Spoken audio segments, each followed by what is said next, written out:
ಸಭೆ ಇದು. ಜಾತಿ ಜನಗಣತಿ ವರದಿ ಕುರಿತ ಚರ್ಚೆಗಾಗಿ ಕರೆದಂತಹ ಕ್ಯಾಬಿನೆಟ್ ಇದು.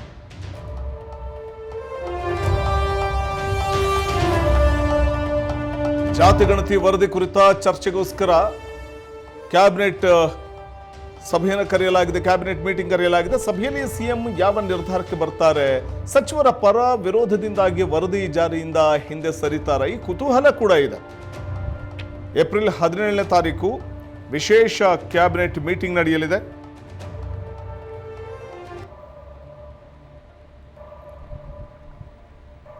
ವರದಿ ಜಾರಿಗೆ ಪ್ರಯತ್ನಿಸಿ ಅಹಿಂದ ಸಮುದಾಯಗಳ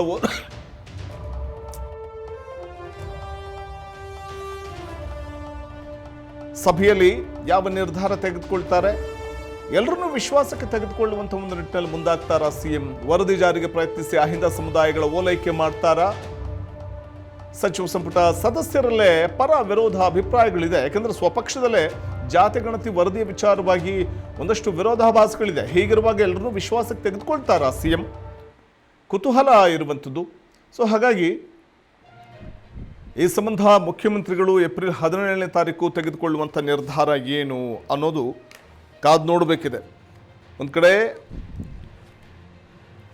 ರಾಜ್ಯ ಸಚಿವ ಸಂಪುಟ ಸಭೆಯಲ್ಲಿ ಶುಕ್ರವಾರ ಮಂಡನೆಯಾಗಿರುವಂಥ ಬಹುನಿರೀಕ್ಷಿತ ಸಾಮಾಜಿಕ ಆರ್ಥಿಕ ಶೈಕ್ಷಣಿಕ ಸಮೀಕ್ಷಾ ವರದಿ ಜಾತಿ ಗಣತಿ ಅಂಕಿ ಅಂಶಗಳು ಬಹಿರಂಗವಾಗಿದ್ದು ಎಲ್ಲೆಡೆ ತೀವ್ರ ಚರ್ಚೆಯನ್ನು ಹುಟ್ಟು ಹಾಕಿರುವಂಥ ಸಂದರ್ಭದಲ್ಲೇ, ರಾಜಕೀಯವಾಗಿಯೂ ಕೂಡ ಚರ್ಚಿತವಾಗ್ತಾ ಇರುವಂಥ ಸಂದರ್ಭದಲ್ಲೇ ರಾಜ್ಯದಲ್ಲಿ ಯಾವ ಜಾತಿಯ ಎಷ್ಟು ಜನ ಇದ್ದಾರೆ ಅನ್ನುವಂಥ ಒಂದು ಮಾಹಿತಿಯ ಕುರಿತಾಗಿ ವರದಿಯಲ್ಲಿ ಉಲ್ಲೇಖ ಆಗಿರುವಂಥ ಒಂದು ವಿಷಯ ಸ್ವತಃ ಕಾಂಗ್ರೆಸ್ನ ಕೆಲವು ನಾಯಕರ ಅಪಸ್ವರಕ್ಕೂ ಕಾರಣವಾಗಿರುವಂಥ ಸಂದರ್ಭದಲ್ಲಿ ಏಪ್ರಿಲ್ 17ರಂದು ಕರೆಯಲಾಗಿರುವಂಥ ಕ್ಯಾಬಿನೆಟ್ ಮೀಟಿಂಗ್ ಬಹಳ ಮಹತ್ವ ಪಡ್ಕೊತಾ ಇದೆ.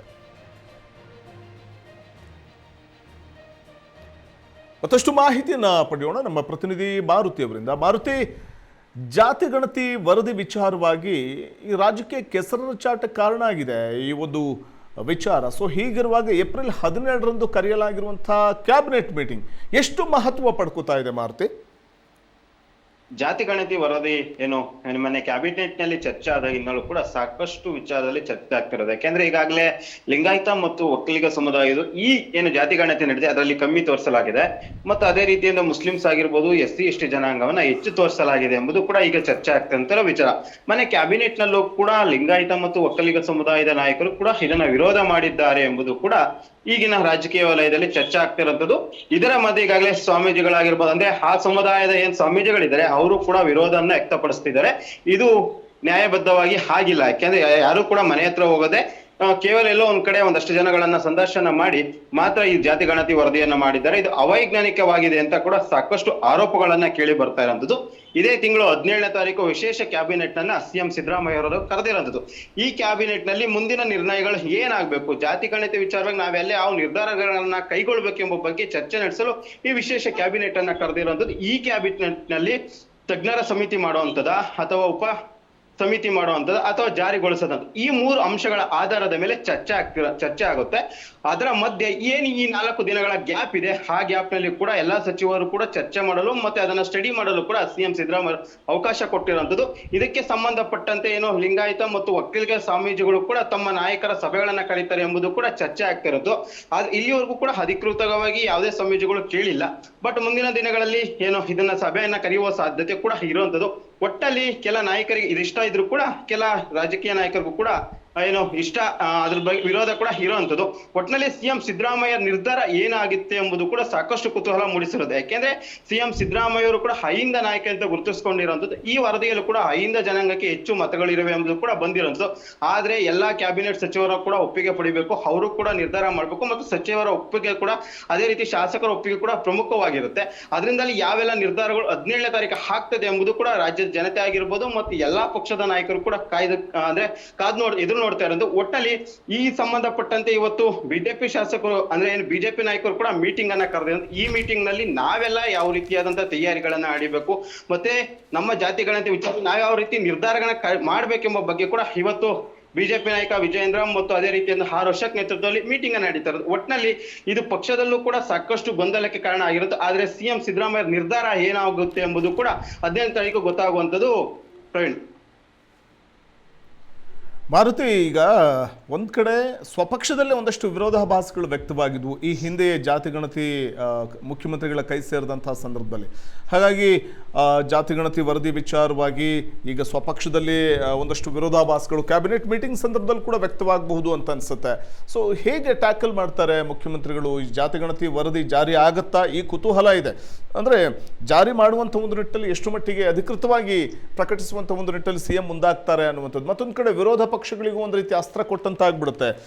ಅಶೋಕ್ ಅವರು ಹೇಳ್ತಾ ಇದ್ರು, ಮುಸ್ಲಿಂಗೆ ನಂಬರ್ 1 ಪಟ್ಟ ಕಟ್ಟೋದಕ್ಕೆ ಕಾಂಗ್ರೆಸ್ನಿಂದ ಸಂಚು ರೂಪಿಸಲಾಗ್ತಿದೆ ಅಂತ.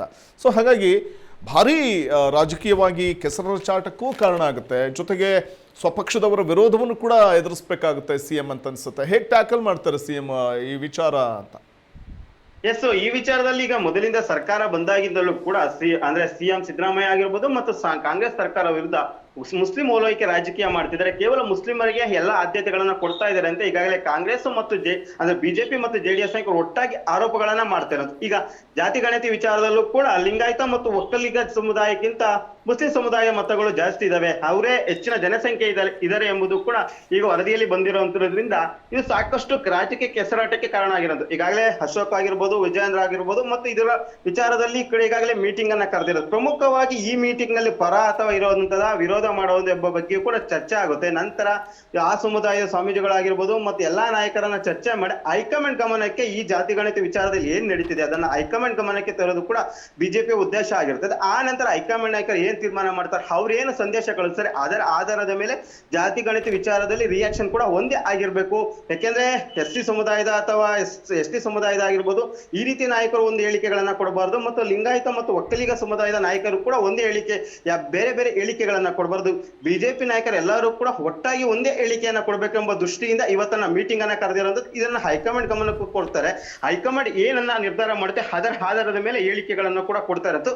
ಇನ್ನ ಕಾಂಗ್ರೆಸ್ ಪಕ್ಷದಲ್ಲೂ ಕೂಡ ಇದರಲ್ಲಿ ಪರ ವಿರೋಧ ಚರ್ಚೆಗಳು ಆಗ್ತಾ ಇರುತ್ತೆ. ಯಾಕೆಂದ್ರೆ ಈ ಹಿಂದೆ ಕೂಡ ಜಾತಿ ಗಣತಿ ವರದಿ ಬಂದಾಗಲೂ ಕೂಡ CM DK ಅವರ ನೇತೃತ್ವದಲ್ಲಿ ಒಂದು ಸಹಿ ಸಂಗ್ರಹ ಕೂಡ ಆಗಿತ್ತು. ಅಂದ್ರೆ ಇದು ಅವೈಜ್ಞಾನಿಕವಾಗಿದೆ, ಮತ್ತೊಮ್ಮೆ ಜಾತಿ ಗಣತಿ ಆಗ್ಬೇಕು ಮತ್ತು ಇದು ಸಂಪೂರ್ಣವಾಗಿ ಆಗಿಲ್ಲ ಎಂಬುದು ಬಗ್ಗೆ ಈಗಲೇ ಒಂದು ವರದಿಯನ್ನ ತಯಾರಿ ಮಾಡಿದ್ರು. ಅವರು ಕೂಡ ಅಂದ್ರೆ ಈ ಸಂಬಂಧಪಟ್ಟಂತೆ ಒಂದು ಸಹಿ ಸಂಗ್ರಹ ಕೂಡ DK ಅವರು ಮಾಡಿದ್ರು ಎಂಬುದು ಕೂಡ ಹಿಂದಿಂದಲೂ ಕೂಡ ಚರ್ಚೆ ಆಗ್ತಿರೋದು. ಇದರಿಂದಾಗಿಯೇ ಇದನ್ನ CM ಸಿದ್ದರಾಮಯ್ಯ ಯಾವ ರೀತಿ ಟ್ಯಾಕಲ್ ಮಾಡ್ತಾರೆ ಎಂಬುದು ಕೂಡ ಸಾಕಷ್ಟು ಕುತೂಹಲ ಮೂಡಿದೆ. ಒಂದ್ ಕಡೆ ಒಂದ್ ಕಡೆ SC ST ಸಮುದಾಯ ಮತ್ತು ಮುಸ್ಲಿಂ ಸಮುದಾಯದ ನಾಯಕರು ಈ ಜಾತಿ ಗಣತಿಯನ್ನು ಯಥಾವತ್ತವಾಗಿ ಜಾರಿ ತರಬೇಕು ಅಂತ ಹೇಳ್ತಿದ್ರು ಕೂಡ ಲಿಂಗಾಯತ ಮತ್ತು ಒಕ್ಕಲಿಗ ನಾಯಕರು ಇಲ್ಲಿವರೆಗೂ ಎಲ್ಲಿ ಹೇಳಿಕೆಗಳನ್ನ ಕೊಡ್ತಾ ಇಲ್ಲ. 17ನೇ ತಾರೀಕು ನಾವು ಕ್ಯಾಬಿನೆಟ್ ನಲ್ಲಿ ಚರ್ಚೆ ಮಾಡಿ ನಂತರ ನಿರ್ಧಾರಗಳನ್ನ ಮಾಡ್ತೀವಿ ಅಂತ ಎಲ್ಲಾ ಕಾಂಗ್ರೆಸ್ ನಾಯಕರು ಹೇಳ್ತಿರೋದು. ಎಲ್ಲೋ ಒಂದ್ ಕಡೆ ಅದನ್ನ ಹೊರತುಪಡಿಸಿರೋದಾದ್ರೆ SC ST ಸಮುದಾಯದ ಮಾತ್ರ ಇದನ್ನ ಜಾರಿಗೆ ತರಲೇಬೇಕಿತ್ತು ಅಂತ ಕಾಂಗ್ರೆಸ್ ನಾಯಕರು ಹೇಳ್ತಿರೋದು. ಆದ್ರೆ ಕಾಂಗ್ರೆಸ್ ನಲ್ಲಿ ಇರುವಂತಹ ಒಕ್ಕಲಿಗ ಆಗಿರ್ಬೋದು ಮತ್ತು ಲಿಂಗಾಯತ ಸಮುದಾಯ ನಾಯಕರು ಕೂಡ ಈ ಹೇಳಿಕೆಗಳನ್ನ ಕೊಡ್ತಾ ಇಲ್ಲ. 17ನೇ ತಾರೀಕು ಏನು ಕ್ಯಾಬಿನೆಟ್ ಆಗ್ತಿದೆ ಅಲ್ಲಿ ನಿರ್ಧಾರ ಮಾಡ್ತೀವಿ ಅಂತ ಕೂಡ ಹೇಳ್ತಿರೋದು. ಪ್ರಮುಖವಾಗಿ ಈ ಕ್ಯಾಬಿನೆಟ್ 3 ಅಂಶಗಳನ್ನ ಇಟ್ಕೊಂಡು ಮಾಡ್ತಾ ಇರೋದು. ಒಂದು, ಸದನ ಸಮಿತಿ ಮಾಡಿ ಸಂಪೂರ್ಣವಾಗಿ ವರದಿಯನ್ನ ಸ್ಟಡಿ ಮಾಡಿ ಒಂದು ಉತ್ತರ ಕೊಡುವಂತದ, ಅಥವಾ ತಜ್ಞರ ಸಮಿತಿಯನ್ನ ಮಾಡಿ ಇದು ವೈಜ್ಞಾನಿಕವಾಗಿದೆಯಾ ಅಥವಾ ಅವೈಜ್ಞಾನಿಕವಾಗಿ ಸ್ಟಡಿ ಮಾಡಿದ್ದಾರೆ ಎಂಬ ಬಗ್ಗೆ ಕೂಡ ತಜ್ಞರ ಅಭಿಪ್ರಾಯ ಪಡೆಯುವಂಥದ್ದು, ಅಥವಾ ಜಾರಿಗೆ ಮಾಡುವಂಥದ್ದು. ಪ್ರಮುಖವಾಗಿ ಕ್ಯಾಬಿನೆಟ್ ಉಪಸಮಿತಿ ಮಾಡ್ತಾರೆ ಎಂಬುದು ಕೂಡ ಈಗಿನ ರಾಜಕೀಯದಲ್ಲಿ ಚರ್ಚೆ ಆಗ್ತಾ ಇರೋದು. ಆದ್ರೆ ಎಲ್ಲೋ ಒಂದ್ ಕಡೆ SC ST ಸಮುದಾಯ ಆಗಿರ್ಬೋದು ಮತ್ತು ಈ ಜಾತಿ ಗಣತಿಯನ್ನ ಏನಾದ್ರು ಜಾರಿ ಮಾಡಿದ್ದೆ ಆದಲ್ಲಿ ಈ ಪ್ರಬಲ ಸಮುದಾಯಗಳೇನಿದ್ರೆ ಅವರ ವಿರೋಧ ಕಟ್ಕೊಳ್ಬೇಕಾಗುತ್ತೆ ಎಂಬುದು ಕೂಡ ಕಾಂಗ್ರೆಸ್ನ ಕೆಲ ಲಿಂಗಾಯತ ಮತ್ತು ಏನು ಒಕ್ಕಲಿಗ ಸಮುದಾಯದ ನಾಯಕರ ಅಭಿಪ್ರಾಯ ಆಗಿದ್ರು. ಎಲ್ಲೋ CM ಸಿದ್ದರಾಮಯ್ಯರು ಕೂಡ ಈ ಅಹಿಂದ ಅಜೆಂಡಾ ಮತ್ತು ಅಹಿಂದ ನಾಯಕರ ಮೇಲೆಯೇ ಕೂಡ ಅವರ ರಾಜಕೀಯ ಮಾಡ್ತಾ ಇರುವಂತದ್ದು, ಅವರ ಅಹಿಂದ ನಾಯಕರು ಕೂಡ ಆಗಿರೋದ್ರಿಂದ ಜಾರಿಗೆ ಮಾಡ್ತಾರಾ ಇಲ್ವಾ ಅಥವಾ ಕೇವಲ ಸಾರ್ವಜನಿಕ ಚರ್ಚೆಯಲ್ಲೇ ಇದು ಉಳಿಯುತ್ತಾ ಅಥವಾ ಜಾರಿ ಮಾಡ್ತಾರೆ ಎಂಬುದು ಕೂಡ 17ನೇ ತಾರೀಕು ನಿರ್ಧಾರ ಆಗುತ್ತೆ. ಏನೆಲ್ಲ ನಿರ್ಧಾರ ಮಾಡ್ಬೇಕಂತ ಅವರು ಕೂಡ ನಾಯಕರನ್ನ ಕರೆಸಿ ಚರ್ಚೆ ಮಾಡುವ ಸಾಧ್ಯತೆ ಇರುವಂತದ್ದು. ಅದೇ ರೀತಿಯಂತೆ ಏನು ಎಲ್ಲರೂ ಕೂಡ ಒಂದು ಆದೇಶನ ಮಾಡಿರೋದು, ಅಂದ್ರೆ ಸಂಪೂರ್ಣವಾಗಿ ಈ ಜಾತಿ ಗಣತಿ ವರದಿಯಲ್ಲಿ ಏನಿದೆ ಅದನ್ನೆಲ್ಲ ಸ್ಟಡಿ ಮಾಡ್ಕೊಂಡ್ಬಂದು ತಮ್ಮ ಅಭಿಪ್ರಾಯಗಳನ್ನ ಕೂಡ ಹೇಳಿ ಅಂತ ಹೇಳಿರುವಂತದ್ದು. ಓಕೆ, ಧನ್ಯವಾದ ಮಾರುತಿ ತಮ್ಮ ಮಾಹಿತಿಗಾಗಿ.